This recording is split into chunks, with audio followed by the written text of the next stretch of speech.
winds be still. I'd like to give on to the lily of the valley, the bright and morning star, talking about none other than our holy and illustrious prophet, Noble Drew Ali.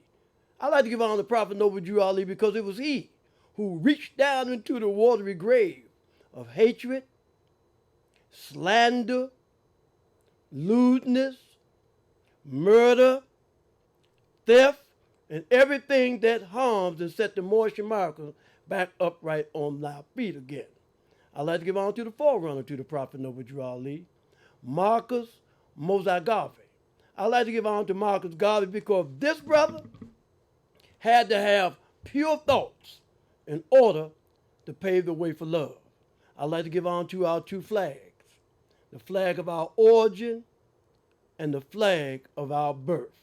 Now, before I move on and talking about this flag, as one of my notes, it was asked to me, why do brothers and sisters in Temple 2 fly our flag the way that we do? Now, we know when Drew Ali was here, there wasn't no United Nations. The United Nations came about late on. But when I was in basic training in the military, they taught me that there's no flag right of the American flag. And whenever you watch the president or presidents before him, and if you see them talking to other heads of state, look how the flags is. If you go to China, the Chinese flag, there'll be no flag right of the American flag. So we just try to stay in cohesive thought with what Drew Ali told us, because he said the Moorish American is not to cause any confusion or to overthrow the laws and constitution of the said government, but to obey hereby. I'd like to give on to all literature pertaining to Islam in the Moorish Science Temple of America. At this time, what I want to do, I want to read from the Moorish Holy Quran, the Book of the Seven Seals, that none was able to open, and read from its sacred pages the messages of purity and love. And I want to read today from chapter 11. And I'm going to read from verses 44. In this chapter 11, I'm going to read from verse 44. And 44 reads on this wise. And all the priests gave thanks and praised the Buddha of enlightenment. Thus we just had a reading of the Moorish Holy Quran. And I want to talk about this before I talk about some other things, because in the Moorish Science Temple of America, you know, if you go to visit the Moorish Science Temple of America, and when you go, there's a way that the Moorish Science Temple of America is opening. And you open it with a prayer before you read the laws. And if we go somewhere and the Moorish American prayer is not recited and you're using Noble Drew Ali's name, then you out of order, because that's not the spirit of the prophet. And that's my subject matter today. My subject matter today is truth needs no support. And I'm going to make it in simplistic form, because Drew Ali told us to make our words in simplistic form that even a 7-year-old would understand. So when we talked in this verse about the Buddha of enlightenment, we're talking about a brother by the name of Barato Arabo. And Barato Arabo, he was a Buddhist priest. But he was a Buddhist priest telling Jesus that man came from ape. So Jesus got to talking to him. Because if you say that you are brothers or sisters or friends with somebody, there's a certain lesson that you have to give them that deals with truth. And Jesus explained to the people the meaning of truth. Now, on this 4 breaks, these 4 breaks represents Jesus, Muhammad, Buddha, and Confucius. Now, these are the 4 that I'm going to talk about today. But we also know there's a lot of other lessons, politically, religiously, socially, economically, fire, water, earth, and air. So many lessons of this, but we could talk about Jesus, Muhammad, Buddha, and Confucius, because the prophet told us that Jesus, Muhammad, Buddha, and Confucius are 4 of the major prophets. And when we begin to talk about the major prophets, Drew Ali told us that the Japanese and the Chinese was the seed of Hagar. Hagar is the founder or the first person in Arabia. and his mother was Ruth the Moabite. So that's telling you that Africa is the cradle of civilization, but he gave us Buddhism.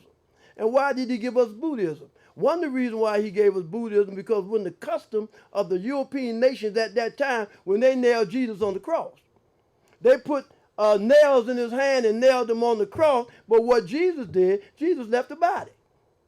Jesus left the body because man is not the body nor the soul. He's the spirit and the part of Allah. But you know, those that study Buddhism, they meditate and leave the body.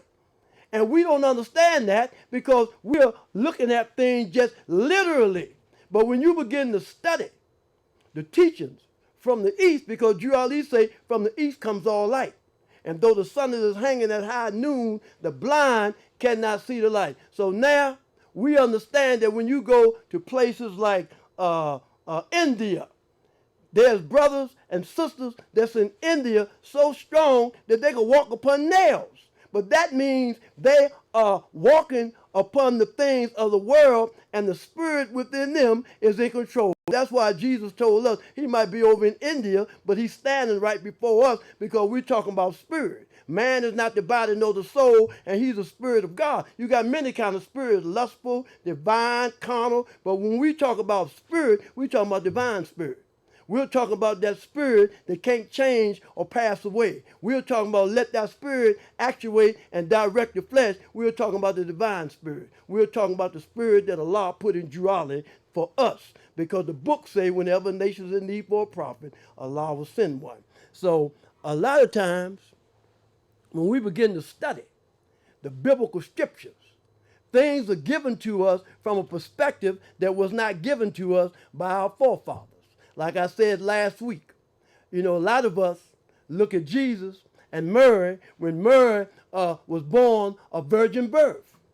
And we are so hung up in the concepts and ideologies of somebody else thinking, we actually believe that. But when it said that Jesus was born a virgin birth, a virgin means one that's pure and has been untouched. So Joseph was a part of the Essene brotherhood, those that follow the word of God.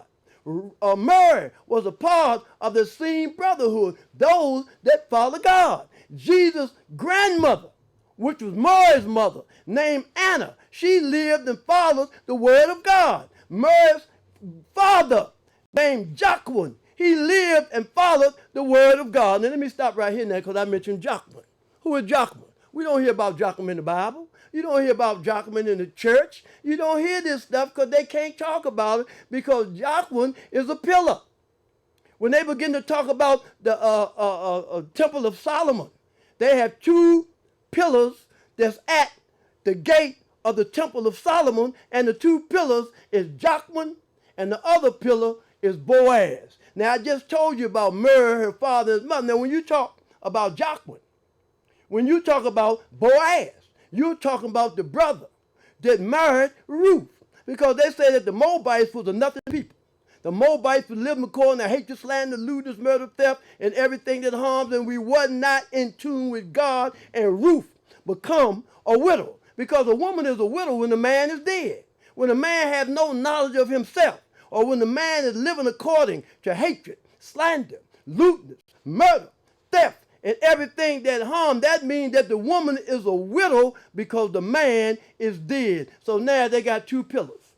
And the two pillars that they have in the Masonic world is Joachim and Boaz, putting my forefathers up front. So now we talk about Boaz. But you can't talk about Boaz without talking about David or talking about Solomon.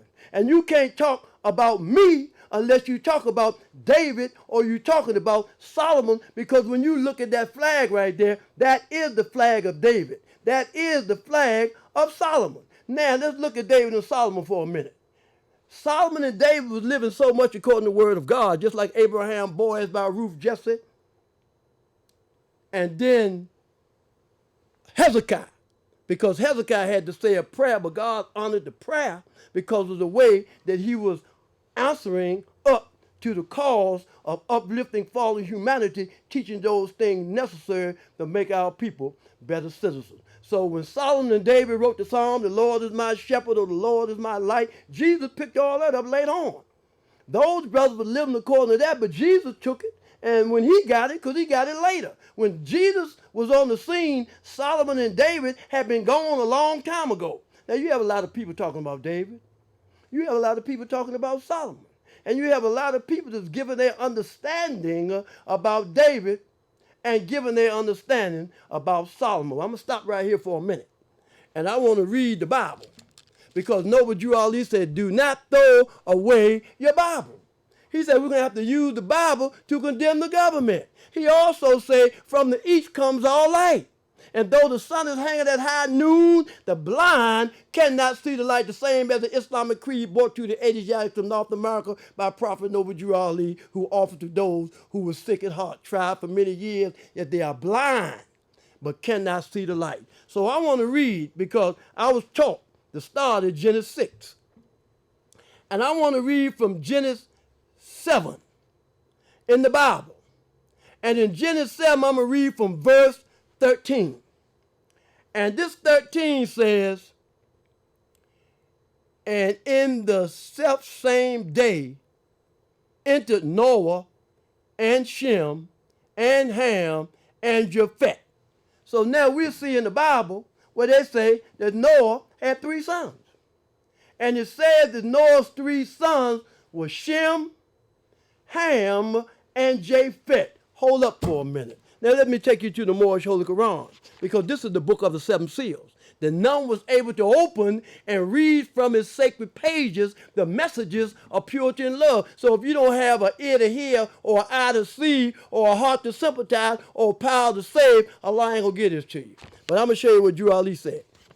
Drew Ali said this in the book of the 7 seals, that none was able to open and read from its sacred pages the messages of purity and love. We're on chapter 45.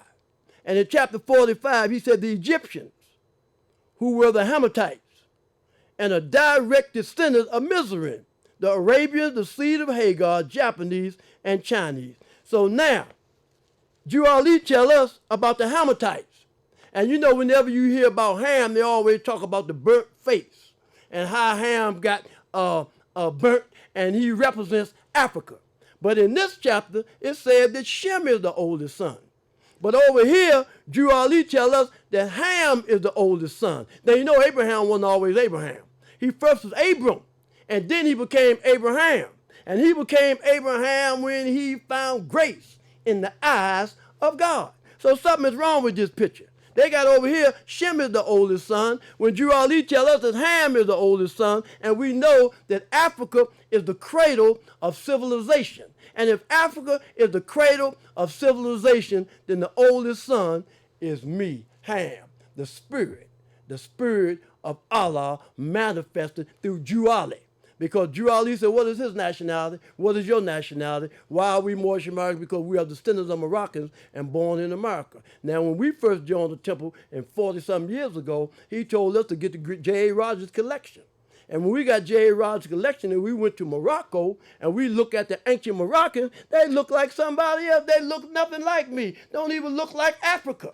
Africa is no longer there, the same as South Africa. So something is wrong with these pictures. The same thing when you go back to Arabia. The original Arabians are not there. They somewhere else. Them are Europeans over there. They deal with the Berlin Conference. And this is what we must look at. Now that you're mad with me. Everybody is mad with me. You ain't mad with me because I said, let's come together and let's try to do something in the community. Let's try to do something in the community, because this is what we have to do to raise our people from the slumbering pits and raise them up to neptitude. So what we're talking about here today is mental slavery. Noble Drew Ali told us about mental slavery. Now you mad with me because I say that Jesus and Mary was born a virgin birth, but it's a different kind of virgin birth that I'm talking about.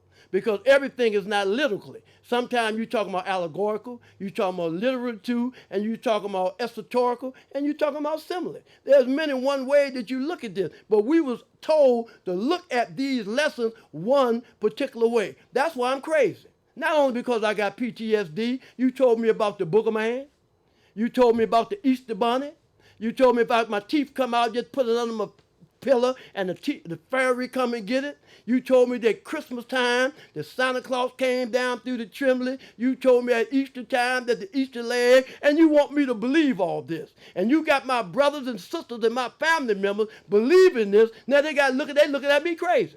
They looking at me crazy because I'm beginning to think now. Because Drew Ali said, if I can get you to think, you'll save yourself. You know it ain't no Santa Claus. But you keep talking about the European doing this. And the Europe, you part of that, chump. Every Christmas, you have a Christmas tree up. That's why the other day, the 4th of July, I stayed in the house, didn't come out, man, and fasted that day. I could not go to the park.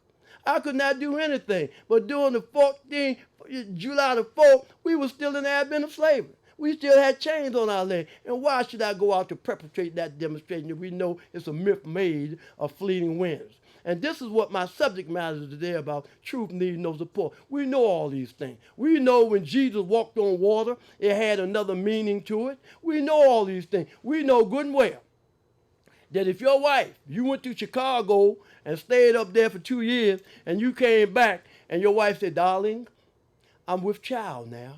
God has blessed us. You must have been doing some good work. So I am with child.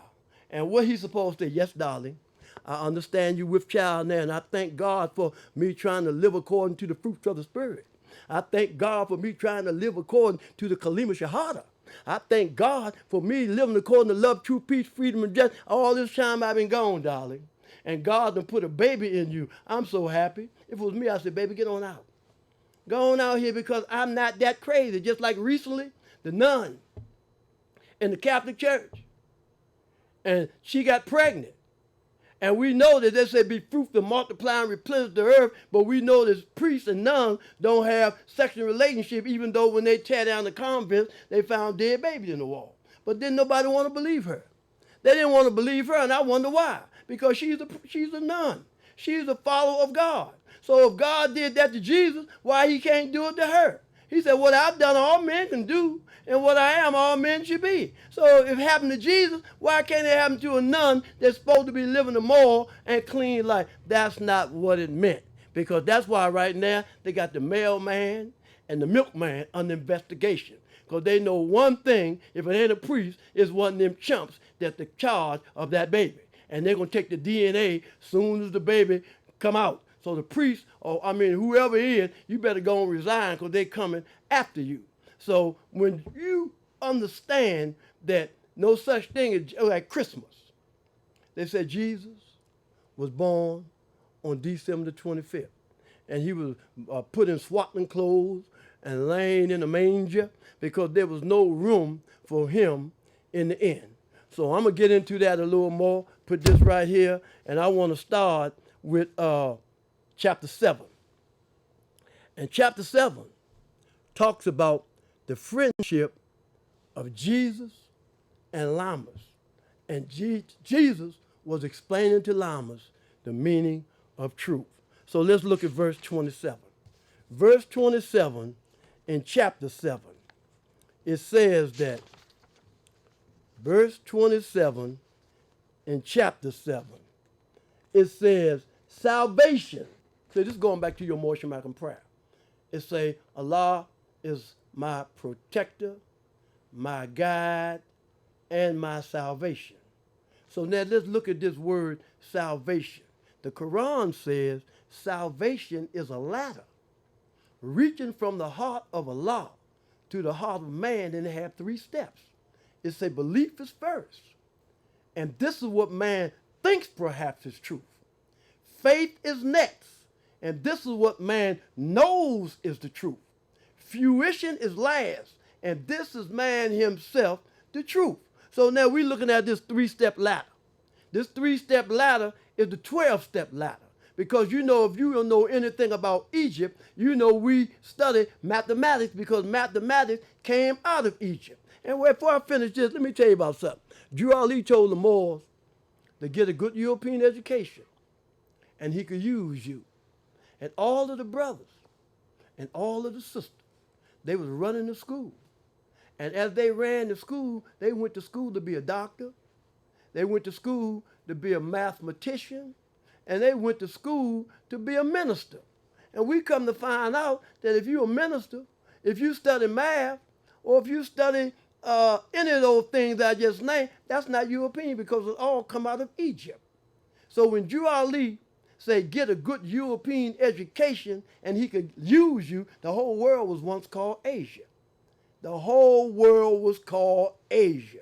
You had Asiatic and you have European. You got one race, the human race. This human race is subdivided into two formulations for identification purposes only. And what are they? Asiatic and European.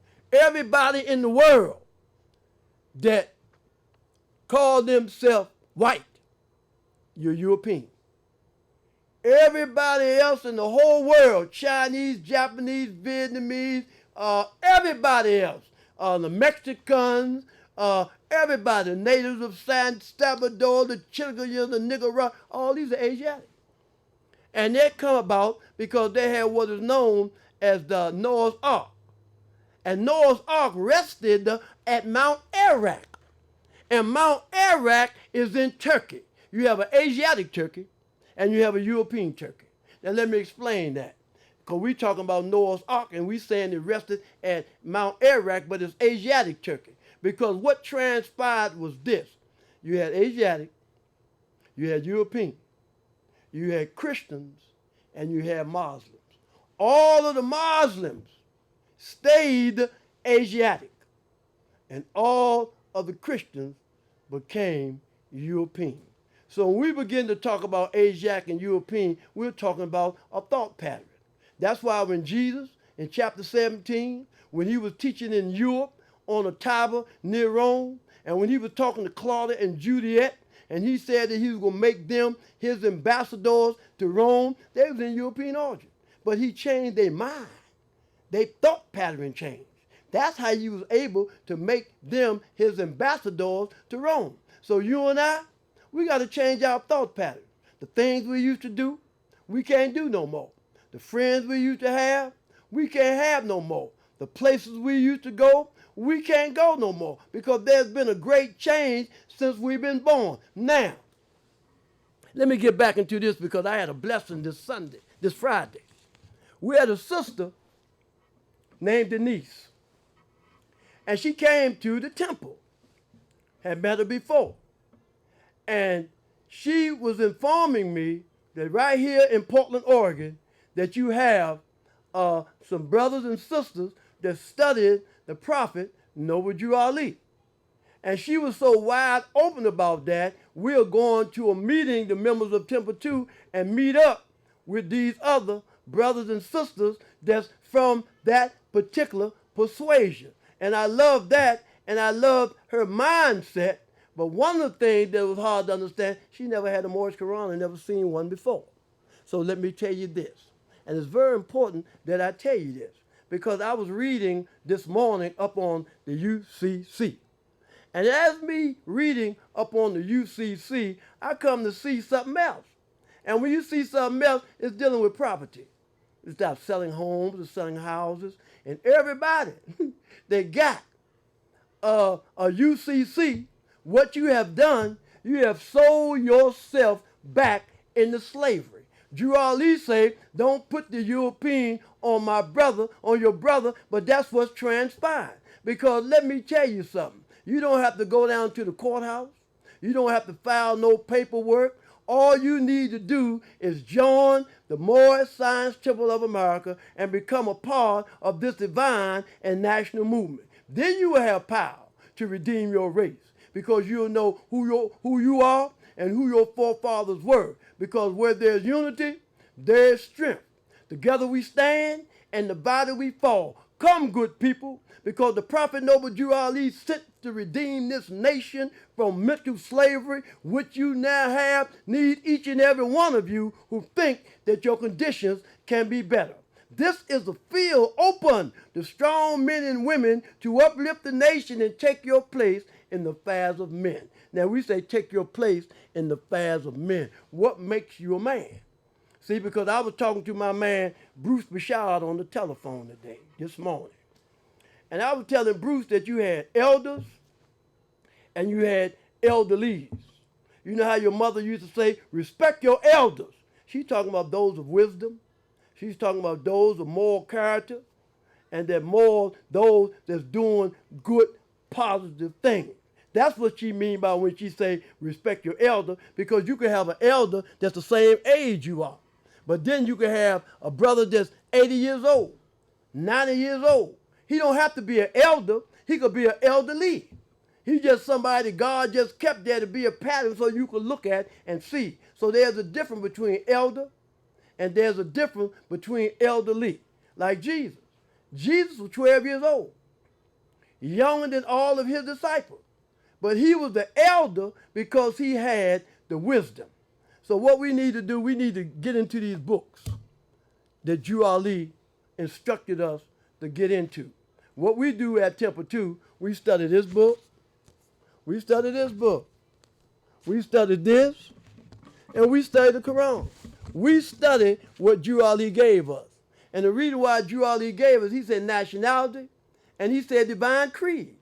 And what we was talking about in the Holy Day, that when you begin to talk about nationality and divine creed, that's 2/5. See, we are 3/5 of a man, but 2/5 are missing. And what Drew Ali had to do was what no other prophet done at all. When every other prophet came, he brought the religion back to that people. But when Noble Drew Ali came, he couldn't just bring us the religion. Why? Because he came to the Negro, he came to the colored, and he came to the black. If you come to the Negro, black, and colored, you got different lessons to teach. That's why he told us to teach about Jesus. He told us to teach about Muhammad. He told us to teach about Buddha. He told us to teach about Confucius, but not from your perspective. You come up in here, come to hear something, but because I tell you that when Jesus was talking about when they put him in the tomb, he said he took the mighty stone as though it were a pebble and cast it to the side, meaning all these things that you and I think is so hard to overcome in our little weak mind, all we have to do is give our life a will and sacrifice. See, because Drew Ali told us that the resurrection of the dead is not confined to Jew or Greek. It is the heritage of every man of every time and clime. So what Jesus done, as he said, what I've done, all men can do. And what I am, all men should be. But we thinking that we could do aught else. We was taught that. We put Jesus out there, got him up there hocus pocus, not even thinking that we could reach and done what he done, but he the brother that come from Africa. He the brother that come out of our same house of David. He's the same brother that come out of the Egyptian Adab. What he got, we got. And we looking for something else when it ain't no more.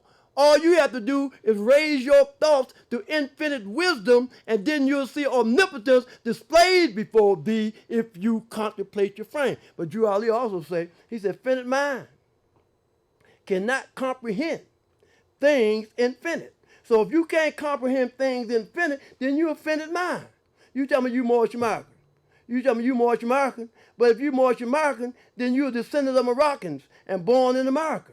And who are these Moroccans? They are descendants of the ancient Moabites who inhabited the northwest and southwestern shores of Africa. Who are these Moabites? They are the biblical sons and daughters of Ham, one of the three sons of Noah, according to the biblical scriptures. This is why we are Hamitic by decent nature, by the way of Lot. Now we know about Lot.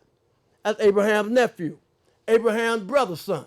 But we done got so woven into the concepts and the ideologies of other nationalities that we let things go and forget. That's not a part of our forefathers. You tell me that it's all in your mind.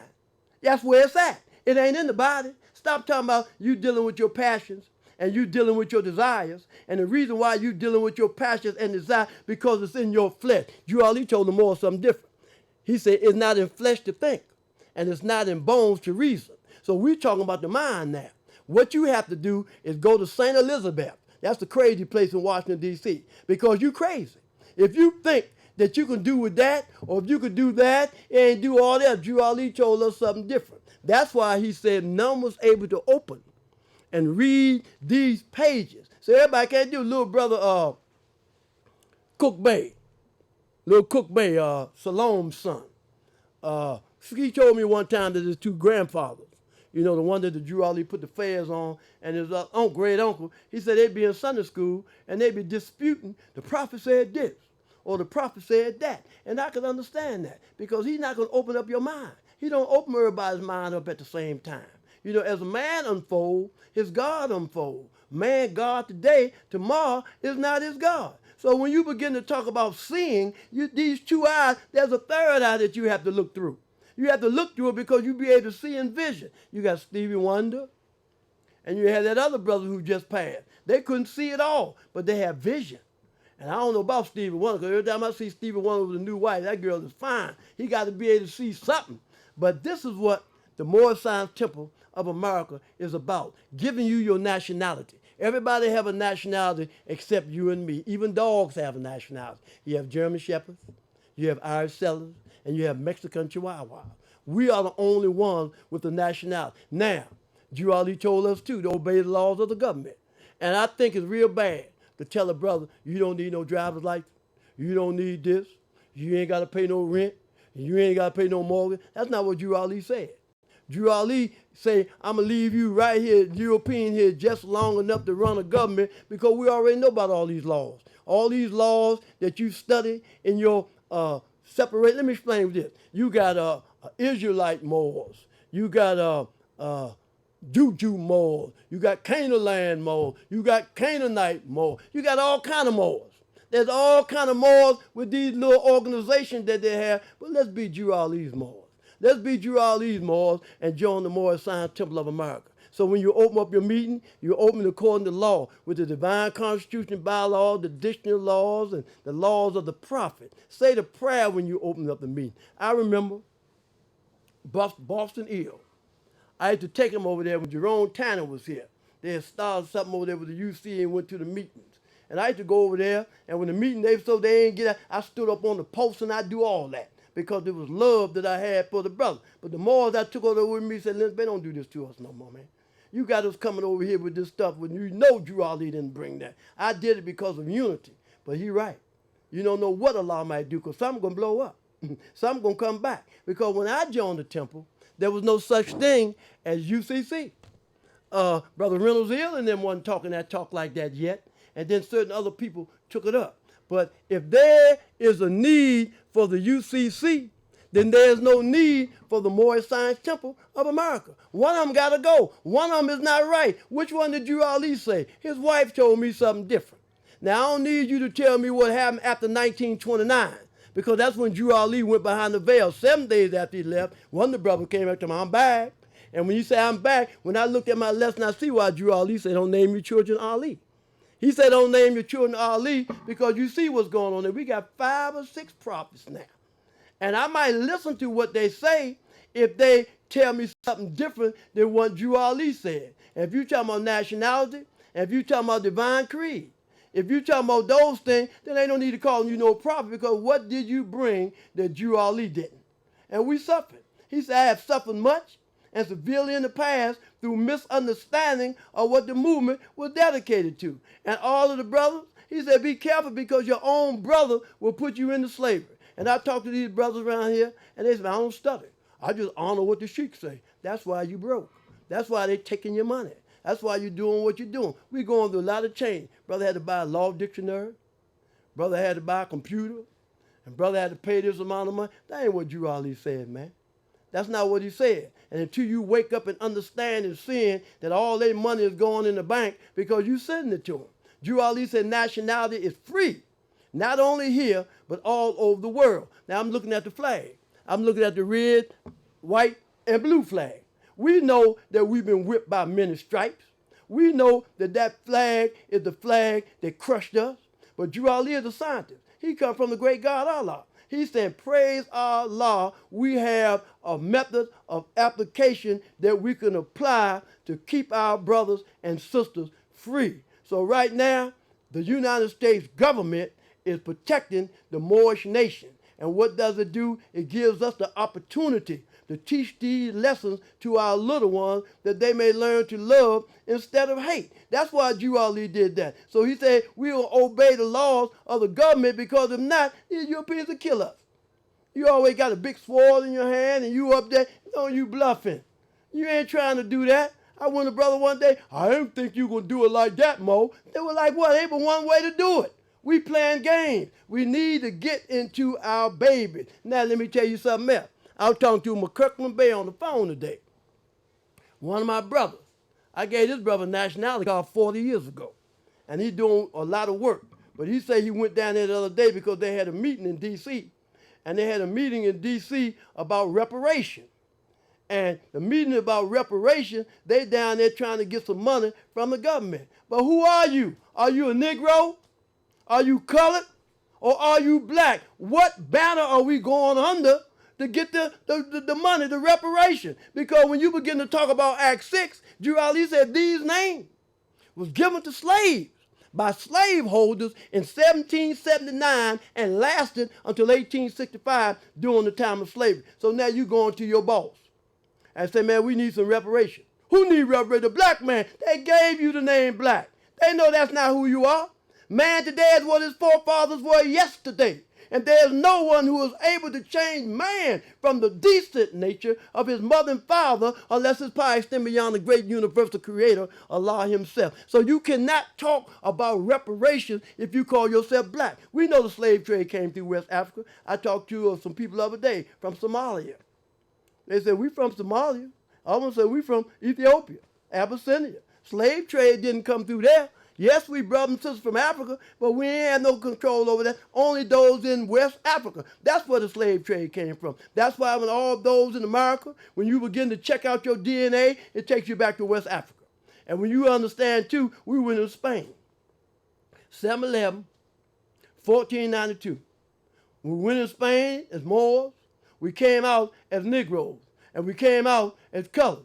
And we came out as black. Something wrong with that picture. And then we can't find the Negro River because it's over there in Brazil. So Brazil got to be another part of the Berlin Conference because that's West Africa, because Drew Ali told us that. I remember I was looking for that thing. I'm back in the 70s now. I was looking for that thing. And right now, you have brothers and you have sisters. The reason why you don't want to do what Drew Ali said, and you want to take a little group with 5 or 6 people or sitting at some table over there, not even doing what Drew Ali said, because you don't want to honor the law. You don't want to honor what Drew Ali said. You don't want to pay your dues, keep in line with all necessities, attend your meetings, teach these lessons to your little ones, and teach this Quran to our people to raise them out of the mucky mud and put them back on the firm foundation. That's what we need. It said, why was religion instituted? To teach man of his weaknesses and to show him that from heaven alone are thou to hope for good. So in religion, I get a chance to see my weaknesses, and in religion, I get a chance to see my strength. Now, a lot of us want to know, do you talk about civic? Yeah, we teach civic in the Moorish Science Temple. We don't have to say none of everything we can. Yeah, but Drew Ali changed the movement from a civic to a religious organization. That's right here in the book. And he tells us when he done that. So you can't use that. You want to talk civic because you don't want to get spiritual. You don't want to work on those 7 tests that's within you. Remember in chapter 6? It said when he first saw Jesus, so he was climbing up a ladder. And he had 3 things in his hand. And the 3 things that Jesus had in his hand are the same 3 things that you and I are striving to have in our hand. What are those 3 things? We use a compass. We use the compass to draw a circle around our passions and our desires to keep them in the bounds of righteousness. Look in chapter 6. That's what Jesus had in his hand. He said he used a square to measure all our lines, to straighten out the crooked places of the way, to make the corners of our conduct square. And we use the axe to cut away the knotty, unuseless, and ungainly paths to make the character symmetrical. So if you're talking about building the temple, see, we're talking about a temple that cannot be made with hands. We're not talking about that physical temple, but in this spiritual temple, we got to let some things go, and we got to do it with the compass, the square, and the axe. So you seen Jesus. That's why he looked so good. That's why his character was so on point, because he had the compass, the square, and the axe in his hand. He let these things of the world go. Same thing with walking on water. Jesus walked above hatred. He walked above slander, lewdness, murder, theft, and everything that's harm. He become one with God. He's my brother. He looked just like me. Now you got my brother Jesus, the one that they say in this Bible had woolly hair and all that. Now he's looking like Charleston Heston and looking like Ricky Nelson.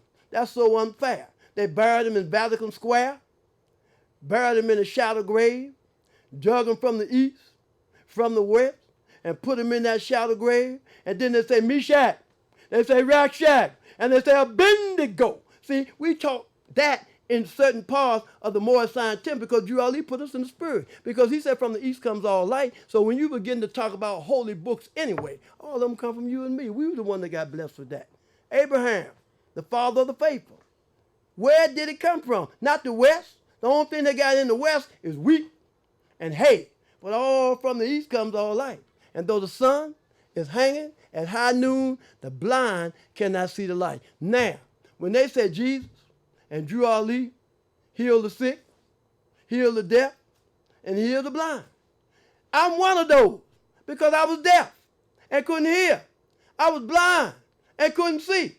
But I looked at it literally before. But I do know my mother took me to church. And I seen that preacher up there, and the preacher was teaching.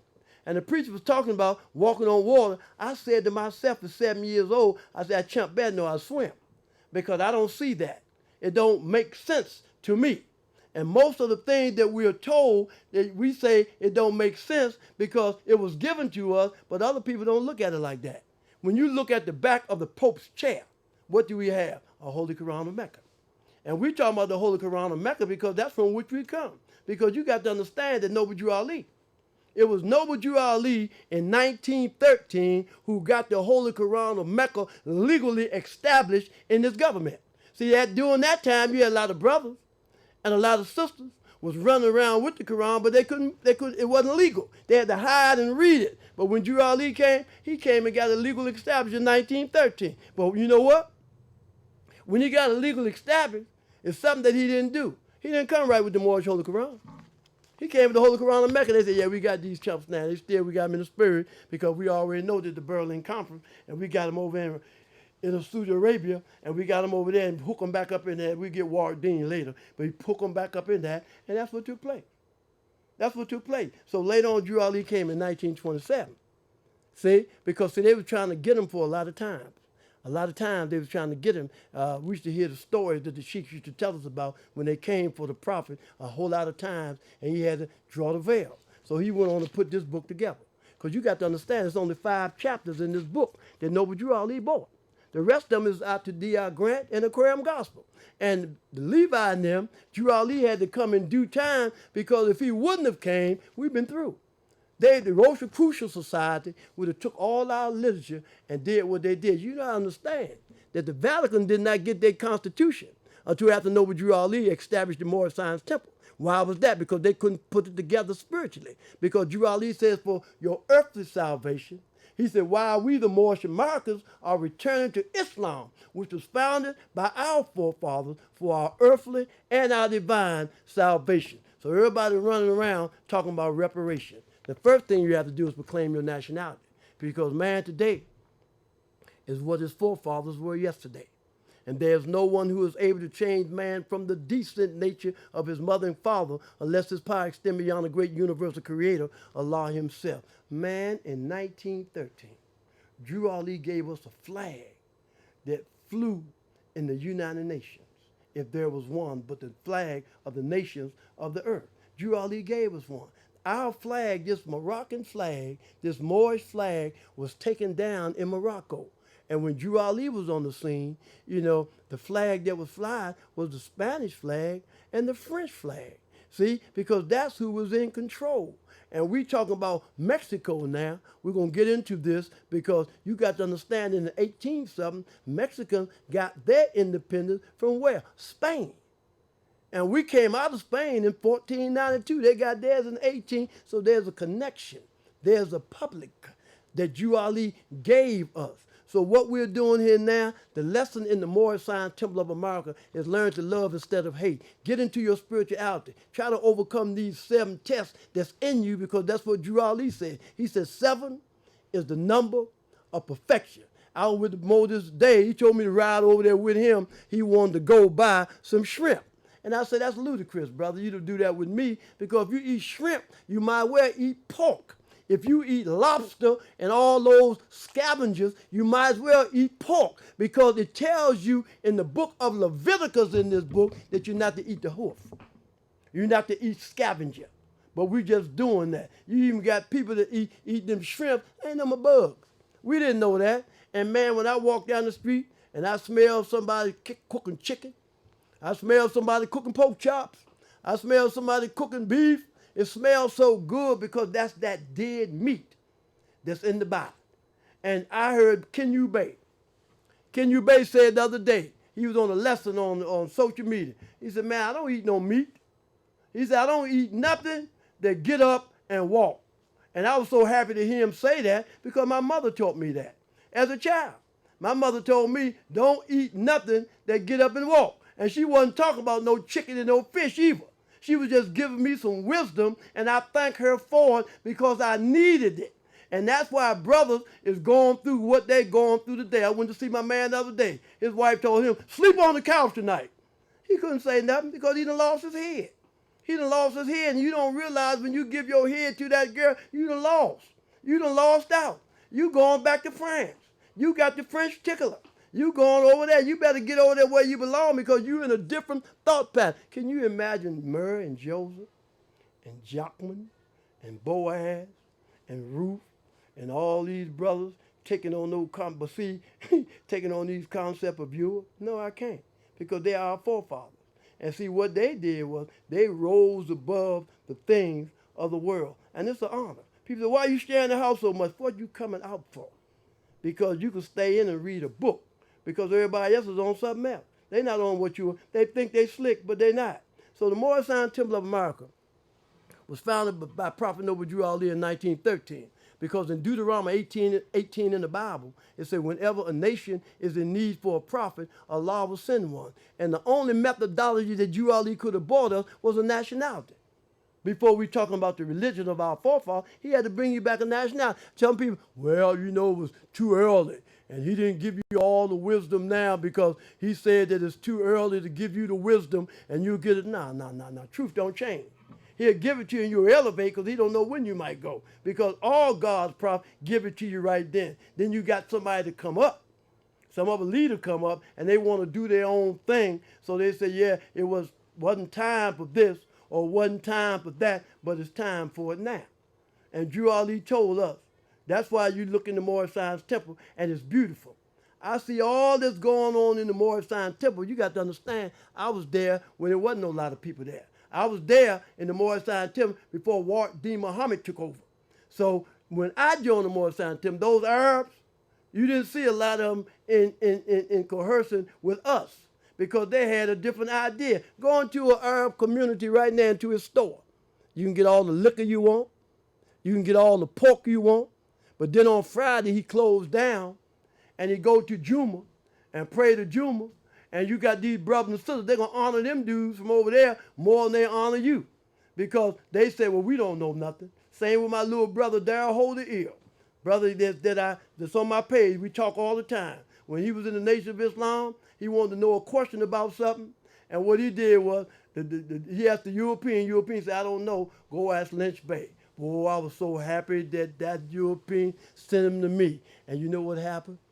And I hope Darryl listened to this tape. When I got finished with Darryl, he's ill now. I put that thing on him. I put that thing on him because he got to realize that nationality is the order of the day. And if you don't have a nationality, you're not honoring your father and your mother. Who are you, Negro, colored, or black? I was all three of them. And like I said, the NAACP, National Association for the Advancement of Colored People, the NAACP cannot go and talk about reparations because they calling us colored. And colored is anything that has been painted, stained, varnished, or dyed, and tinted. So if we call ourselves colored, if we call ourselves Negro, if we call ourselves black, we don't even have a right to even speak on reparations. Because these names were given to slaves by slaveholders in 1779 and lasted until 1865 during the time of slavery. But this is a new era of time now. And all men now must proclaim their free national name to be recognized by the government in which they live and the nations of the earth. This is the reason why Allah, the great God of the universe, ordained over Drew Ali the prophet to redeem his people from their sinful ways. So now I ask you, what is your nationality? I'm a Christian. What is your nationality? I'm a Muslim. I ask you about your religion. I ask you, what is your nationality? Because everyone has one except you and me. Something is wrong with that picture. They had to take it down because if you take the flag down and don't have the people to call themselves Moorish, then you're outside of the constitutional foe. I told you about the saying scot-free. Scot-free. Dred Scott never did get free. So scot-free was a term that they used, but Dred Scott never got free. Dred Scott never got free because he never claimed his nationality. And you know, through the advent of slavery, that's when it came. So now let me go, because it's almost my time. I'm going to tell you something else. It was told to me that you have something called a 14th and 15th Amendment slave. I ain't never heard that in the Moorish Science Temple until that UCC stuff came. Because we know in the Moorish Science Temple in this book, Drew Ali tells us that the 14th and 15th Amendment had nothing to do with us. And we keep looking for the 14th and 15th Amendment to free us, but Drew Ali said it had nothing to do with us. He said it had something to do with Jefferson Davis and Robert E. Lee to bring them back into the constitutional fold, because when the North and the South was fighting, one had something that the other didn't, was you and me. And what took place, what brought about the Civil War was slavery. The Dred Scott decision, one wanted slavery, the other didn't. So you had brothers and sisters, the fighting with the North and the blue coat, and then you had brothers and sisters from the same mother fighting with the South, with the gray coat. So they brothers and sisters from the same mother. Or you might have a father fighting on this side and a mother fighting on that side. So Drew Ali say, since the Constitution has never been changed, there is no need for the application of the 14th and 15th Amendment for the salvation of our people and its citizens. So the 14th and 15th Amendment brought Jefferson Davis and Robert E. Lee back into the constitutional fold. Because they wouldn't have came with the 14th Amendment, they wouldn't have do that. But Drew Ali let us know, because Allah sent him, and Allah told him, and that's why he bore some nationality, and he told us that the 14th and 15th Amendment had nothing to do with you and me. He said, since the Constitution has never been changed, there is no need for the application of the 14th and 15th Amendment for the salvation of our people and citizens. So we're going to say the prayer again. We say, Allah is my protector. He protects you from hurt, harm, and danger through his literature. So I'm going to have to close out. It's always an honor. It's always an honor to be able to come before our Portland listening audience to talk to you about the last prophet in these days and time, Prophet Noble Drew Ali. One that looked just like you. One that got woolly hair, and et cetera, et cetera, et cetera. So it's always an honor to come before our Portland listening audience, and I love it. I love talking about the brother who saved me from the wrath of Allah by teaching me to be myself. And myself, I'm an Asiatic Muslim, because there's two. You got Asiatic and you got European. And I'm sure not European. And I'm Muslim because I submit my will to Allah. So in conclusion, I'd like to recite the Moorish American prayer. This prayer is what strengthens me. And this is the prayer on which I draw my strength. The Moorish American prayer, my map back to the great God Allah. Allah, the Father of the universe, the Father of love, truth, peace, freedom, and justice. Allah is my protector, my guide, and my salvation, by night and by day, through his holy prophet, Drew Ali. Amen. Wade in the water, wade in the water, my